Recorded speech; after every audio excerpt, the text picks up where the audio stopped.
उच्च रक्तचाप म्यानेज गर्न कहिलेकाहीँ गाह्रो हुन सक्छ। तर सोच्नुहोस् त, दुईवटा पावरफुल औषधि एउटै गोलीमा आयो भने कस्तो होला। आज हामी माइलर्ड LH को बारेमा कुरा गर्दैछौं, हाई ब्लड प्रेसर विरुद्धको एउटा 2-in-1 स्ट्र्याटेजी। एउटै गोलीमा दुईवटा औषधि सुन्दा अचम्म लाग्छ हैन? यो कसरी सम्भव छ? अनि सबैभन्दा महत्त्वपूर्ण कुरा, यो कतिको इफेक्टिभ छ त? ल आउनुहोस् यसको बारेमा अलि गहिरिएर बुझौं। यो कन्सेप्टलाई भनिन्छ फिक्स्ड डोज कम्बिनेसन ओर FDC। एकदमै सिम्पल शब्दमा भन्नुपर्दा दुईवटा छुट्टा छुट्टै औषधिको पावर एउटै ट्याब्लेटमा। यसले गर्दा ट्रिटमेन्ट लिन कति सजिलो हुन्छ सोच्नुस् त। त्यसो भए यो कम्बिनेसनले आखिर काम कसरी गर्छ त? यसले हाई ब्लड प्रेसरलाई कन्ट्रोल गर्न डबल एक्सन स्ट्र्याटेजी अपनाउँछ। आउनुहोस् हेरौं यी दुई औषधिले कसरी टिम अप गरेर काम गर्छन्। ल यहाँ हाम्रा दुई मेन प्लेयर छन्, एम्लोडिपिन र लोसर्टन। यसलाई सजिलोसँग बुझौं है। एम्लोडिपिनले हाम्रो शरीरको रगत बग्ने नली मतलब पाइपलाई फराकिलो बनाइदिन्छ, जसले गर्दा रगतलाई बग्न सजिलो हुन्छ। अनि अर्कोतर्फ लोसर्टनले चाहिँ त्यो पाइपलाई खुम्च्याउन आउने सिग्नललाई नै ब्लक गरिदिन्छ। हेर्नुस् त, दुईवटा फरक तरिका, तर गोल चाहिँ एउटै, ब्लड प्रेसरलाई कम गर्ने। तर यो कम्बिनेसनको सबैभन्दा स्मार्ट पार्ट के हो थाहा छ?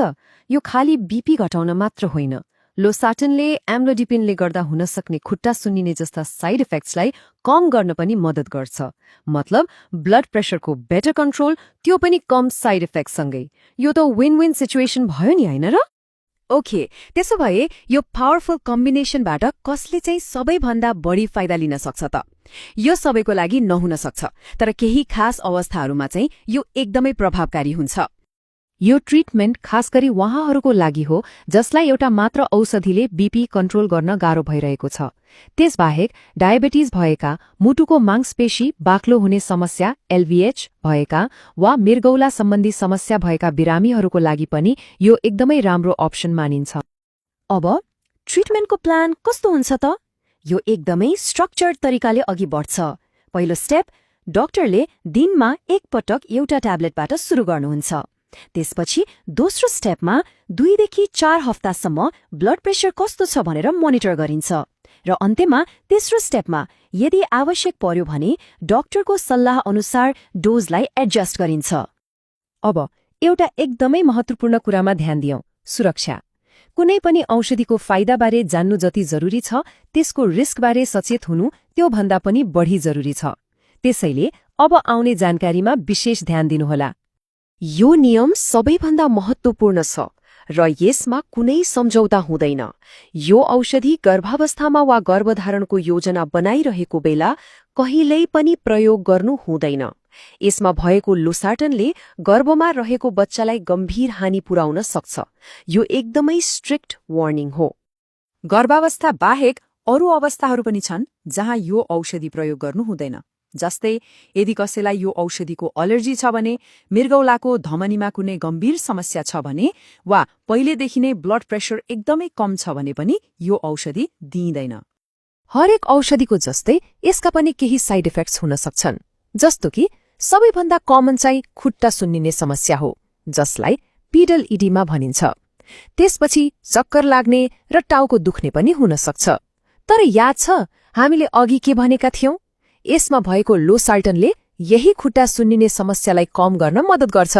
हाई ब्लड प्रेसरको म्यानेजमेन्ट भनेको सर्ट रेस होइन, यो त एउटा म्याराथन जस्तै हो। यसलाई कन्ट्रोलमा राख्न लगातार एफर्ट चाहिन्छ। त्यसो भए लङ टर्म प्लान चाहिँ के हो त?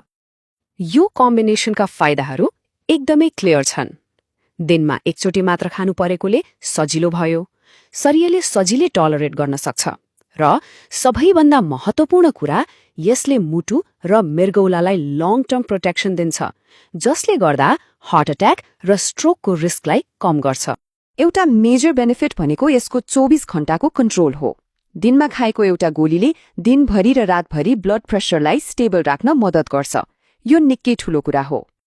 औषधिले त आफ्नो काम गर्छ, तर बिरामीको भूमिका पनि त्यत्तिकै महत्त्वपूर्ण हुन्छ। केही कुराहरूमा ध्यान दिनै पर्छ। औषधि हरेक दिन एउटै समयमा खाने, डाक्टरको सल्लाह बिना अचानक बन्द नगर्ने, र यो कुरा सधैँ याद राख्ने कि बीपी कन्ट्रोलमा हुनु भनेको रोग निको हुनु होइन। अनि लाइफस्टाइलमा सुधार, त्यो त अनिवार्य नै भइहाल्यो। र अन्त्यमा यो महत्त्वपूर्ण सन्देश कहिल्यै नबिर्सौं। उच्च रक्तचाप मौन हुन्छ, तर यसले पुर्याउने क्षति स्थायी हुन्छ। हाई बीपीले लक्षण नदेखाउन सक्छ, तर भित्रभित्रै शरीरलाई नुक्सान गरिरहेको हुन्छ। त्यसैले सही उपचार र नियमित फलोअप नै स्वास्थ्य भविष्यको लागि सबैभन्दा महत्त्वपूर्ण कुरा हो।